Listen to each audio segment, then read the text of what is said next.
થોડા સમય પહેલા નવસારીના ડાભેલ ગામે ગૌ હત્યા કરવાની ના પાડતા આદિવાસી સમાજના યુવકની આ વિધર્મીઓ દ્વારા કરપીણ હત્યા કરવામાં આવી હતી। ત્યારે વલસાડના સાંસદ અને આદિવાસી સમાજના યુવા હોનહાર નેતા ધવલભાઈ પટેલ આ આદિવાસી સમાજના યુવકની શમશાન યાત્રામાં સામેલ થઈને તેમને કાંધ આપી હતી અને તેમના પરિવારને સાંત્વના પાઠવી હતી કે આ વિધર્મીઓ પર કડકમાં કડક કાર્યવાહી કરવામાં આવશે અને આ પરિવારની ચિંતા પણ કરવામાં આવશે। ગત રોજ વલસાડ ડાંગના સાંસદ ધવલભાઈ પટેલે આ આદિવાસી સમાજના યુવક સ્વ દીપકભાઈ હળપતિના બાળકો માટે કપડાં, ધાબળા તેમજ પુસ્તકોની વ્યવસ્થા કરી અને સાથોસાથ એ જીવન જરૂરિયાત સામગ્રી, અનાજ, તેલ, રાશનની પણ વ્યવસ્થા કરીને દીપકભાઈ હળપતિના પરિવાર સુધી આ સાંસદ ધવલભાઈ પટેલે આ સામગ્રી પહોંચાડી છે। સાંસદ શ્રી ધવલભાઈ પટેલ હંમેશા મુશ્કેલીના સમયમાં અંબાજીથી લઈને ઉમરગામ સુધીના સમગ્ર આદિવાસી પરિવારની સાથે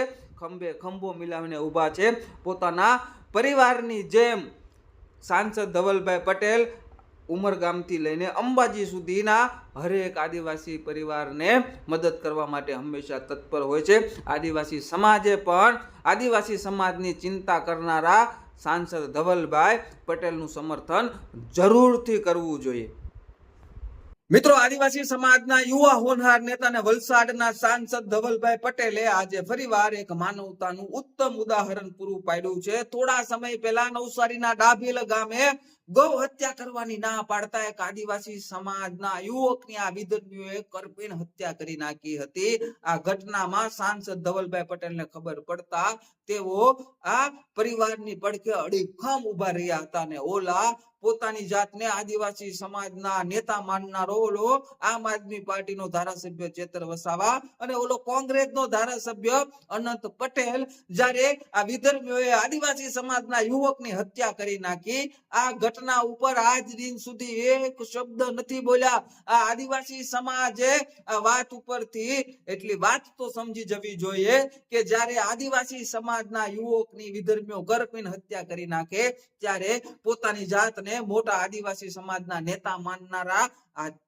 આમ આદમી પાર્ટીનો ધારાસભ્ય ચેતર વસાવા કે આ કોંગ્રેસનો ધારાસભ્ય અનંત પટેલ આ ઘટનામાં એક પણ શબ્દ નથી બોલી રહ્યા। તમે વિચાર તો કરી લ્યો, આ લોકો શા માટે નથી બોલી રહ્યા? કારણ કે એમની વોટ બેંક તૂટી જાય છે, આરોપીઓ વિધર્મીઓ છે એટલા માટે કઈ નથી બોલી રહ્યા। અને આમ તો ખૂબ મોટા ઉપાડે સોશિયલ મીડિયાની અંદર પોતાની જાતને આદિવાસી સમાજના હિતેશુ ગણે છે, આદિવાસી સમાજના કલ્યાણકારી નેતા તરીકે સોશિયલ મીડિયાની અંદર પોતાની છાપ ઊભી કરે છે। પરંતુ જમીન સ્તર ઉપર જ્યારે આવી ઘટના બનતી હોય છે ત્યારે આ એકેય લોકો ચેતર વસાવા કે અનંત પટેલ આદિવાસી સમાજના પીડિત પરિવારની પડખે ઉભા રહેતા નથી।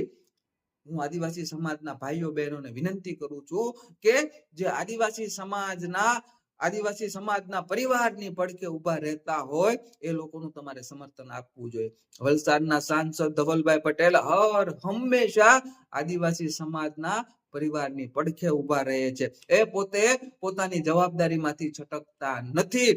આદિવાસી સમાજના આ પીડિત પરિવારને છેક સુધી ન્યાય અપાવવાની જવાબદારી સાંસદ ધવલભાઈ પટેલે લીધી છે। આ આદિવાસી પરિવારની ચિંતા પણ સાંસદ ધવલભાઈ પટેલે કરી છે અને તેમના પરિવારને જે જીવન જરૂરિયાત સામગ્રી હતી એ મોકલી પણ આપી છે। તો આદિવાસી સમાજે કેવા નેતાઓનું સમર્થન કરવું જોઈએ કે જે અડીખમ તમારી સાથે તમારા પરિવારની સુરક્ષાની અને તમારા પરિવારની ચિંતા કરે, એવા નેતાની સાથે ઉભું રહેવું જોઈએ। અને સાંસદ ધવલભાઈ પટેલ આદિવાસી સમાજના હરેક લોકો માટે હર હંમેશા મદદ કરવા માટે તત્પર હોય છે।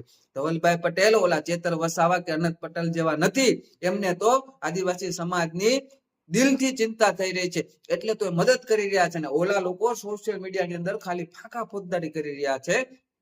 એટલે હું હરેક આદિવાસી સમાજના ભાઈઓ બહેનોને વિનંતી કરું છું કે જે લોકો તમારી પડખે ઉભા રહે, જે આદિવાસી સમાજના વિકાસની વાતો કરે, જે નેતા આદિવાસી સમાજના યુવકોની ચિંતા કરે, જે નેતા આદિવાસી સમાજના ભાઈઓ બહેનો, વૃદ્ધો, વડીલો, માતાઓની સાથે એમની મુશ્કેલીમાં અડીખમ સાથે ઉભા રહે, એ નેતાને તમારે તમારો નેતા આદિવાસી સમાજનો માનવો જોઈએ અને સાંસદ ધવલભાઈ પટેલ આમાં પરફેક્ટલી રીતે ફિટ બેસે છે.